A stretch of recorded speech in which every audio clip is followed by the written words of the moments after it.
মধ্যপ্রাচ্যের রক্তক্ষয়ী সংঘাত এবার এক ভয়াবহ মোড় নিয়েছে। যুক্তরাষ্ট্র ও ইসরায়েলের বিরুদ্ধে ইরানের পরিচালিত অপারেশন ট্রু প্রমিস 4 এখন সরাসরি সৌদি আরবের ভূখণ্ডেও আছড়ে পড়ছে। শনিবার সৌদি আরবের একাধিক সামরিক ঘাঁটি এবং গুরুত্বপূর্ণ তেল স্থাপনা লক্ষ্য করে ইরান অন্তত 17টি ড্রোন ও বেশ কয়েকটি ব্যালিস্টিক ক্ষেপণাস্ত্র নিক্ষেপ করেছে। এই হামলার পরপরই ইরানকে চূড়ান্ত সতর্কবার্তা দিয়েছেন সৌদি প্রতিরক্ষামন্ত্রী প্রিন্স খালিদ বিন সালমান। তেহরান যেন কোনো ভুল হিসাব না করে সেই বিষয়ে স্পষ্ট বার্তা দিয়েছেন তিনি। সৌদি প্রতিরক্ষা মন্ত্রণালয়ের তথ্য অনুযায়ী ইরানের শনিবারের হামলাগুলো ছিল অত্যন্ত সুপরিকল্পিত ও কৌশলগত। রিয়াদের দক্ষিণ পূর্বে অবস্থিত গুরুত্বপূর্ণ প্রিন্স সুলতান বিমান ঘাঁটিতে, যেখানে মার্কিন সামরিক বাহিনী মোতায়েন রয়েছে, সেখানে পরপর দুইবার ব্যালিস্টিক ক্ষেপণাস্ত্র হামলা চালায় ইরান। তবে সৌদির প্যাট্রিয়ট ডিফেন্স সিস্টেম সেগুলো মাঝ আকাশেই ধ্বংস করতে সক্ষম হয়েছে বলে দাবি করা হয়েছে। এছাড়া সৌদির সায়েবা তেল খনিতেও হামলা চালিয়েছে ইরান।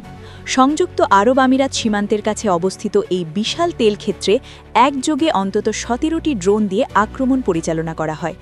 সৌদি কর্তৃপক্ষ ড্রোনগুলো ধ্বংসের দাবি করলেও এই বিপুল সংখ্যক হামলা অঞ্চলটির নিরাপত্তা নিয়ে নতুন করে গভীর প্রশ্ন তুলেছে।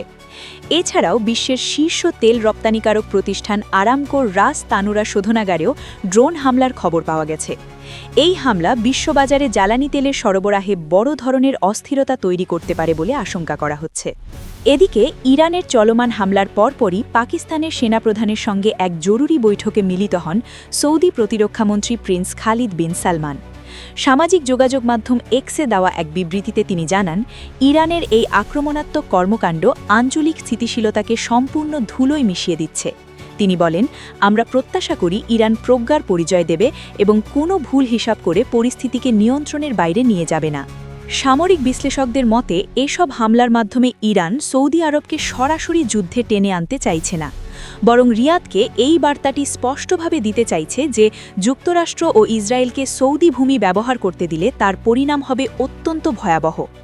অন্যদিকে সৌদি আরবের এই কড়া হুঁশিয়ারি ইঙ্গিত দিচ্ছে যে পরবর্তী হামলাগুলো প্রতিহত করার পাশাপাশি রিয়াদও ইরানের বিরুদ্ধে পাল্টা আঘাতের কথা ভাবতে পারে।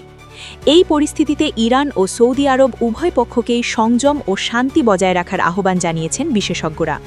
অন্যথায় পুরো মধ্যপ্রাচ্য এক দীর্ঘস্থায়ী ও অনিশ্চিত যুদ্ধের কবলে পড়ে অপূরণীয় ক্ষতির মুখোমুখি হবে বলে সতর্ক করছেন তারা।